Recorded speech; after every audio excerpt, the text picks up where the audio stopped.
Halo teman-teman, di sini kami akan menjelaskan tentang perjanjian Rumroyen.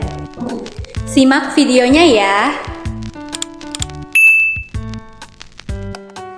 Kami akan menjelaskan mengenai perjanjian Rumroyen, mulai dari apa itu perjanjian Rumroyen hingga dampak dari adanya perjanjian Rumroyen tersebut.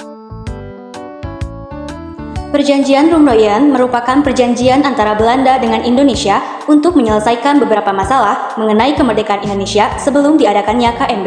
Perjanjian ini dimulai pada 14 April 1949, kemudian ditandatangani pada 7 Mei 1949 di Hotel Des Indes, Jakarta, di bawah pengawasan UNCI atau United Nations Commission for Indonesia. Perjanjian ini diberi nama Perjanjian Rumroyen karena nama perjanjian ini diambil dari nama perwakilan negara Indonesia dan juga Belanda, yaitu dari Indonesia Muhammad Rum dan dari Belanda Dr. J. Herman van Rooyen, yang akhirnya diberi nama Perjanjian Rumroyen. Perjanjian ini dilatar belakangi oleh beberapa hal. Pertama, adanya serangan Belanda ke Yogyakarta pada agresi militer Belanda II. Kedua, berhasilnya serangan umum 1 Maret yang dilakukan pasca proklamasi kemerdekaan.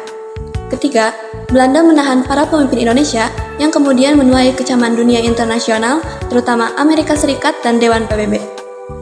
Tekanan dari luar negeri inilah yang kemudian membuat perlunya dilakukan perundingan antara Indonesia dengan Belanda. Perundingan ini dihadiri oleh beberapa perwakilan dari tiap negara. Dari Indonesia, ada Muhammad Rum, Ali Sastramidjojo, Dr. Lemina, Ratu Harhari, Insinyur Juanda, dan Dr. Supomo. Sedangkan dari pihak Belanda, ada Dr. J. Herman van Rooyen, Dr. V. Jacobs, Van Hoogstraten dan Blom, Jacob, Dr. Van, Dr. Gede, Dr. Gieben. Selain itu, perundingan ini juga dihadiri oleh UNCI sebagai pihak penengah yang diketuai oleh melakukan dari Amerika Serikat. Pada mulanya, perjanjian ini menemui jalan buntu karena kedua belah pihak bersikukuh dengan kemauan masing-masing.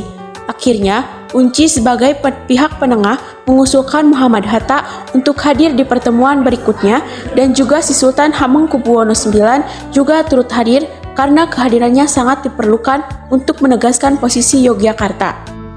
Pada tanggal 7 Mei 1949, kedua delegasi sepakat mengeluarkan pernyataan dari masing-masing pihak yang kemudian ditetapkan sebagai hasil perjanjian Rumroyen. Isi perjanjian Rumroyen: 1. Indonesia menghentikan perang gerilya. 2. Pemerintah RI akan menghadiri KMB. 3. Belanda menyetujui pengembalian pemerintahan RI ke Yogyakarta.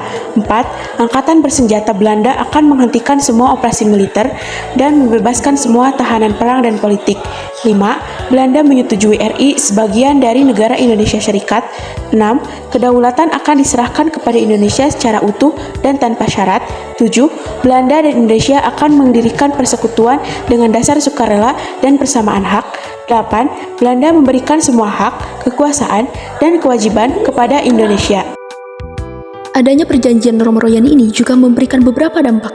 Yang pertama, Soekarno dan Muhammad Hatta kembali ke Yogyakarta dari pengasingan pada 6 Juli 1949. Yang kedua, penyerahan mandat ke Presiden kepada Soekarno oleh Syarifuddin Prawiranegara. Yang ketiga, gencatan senjata antara Belanda dan Indonesia.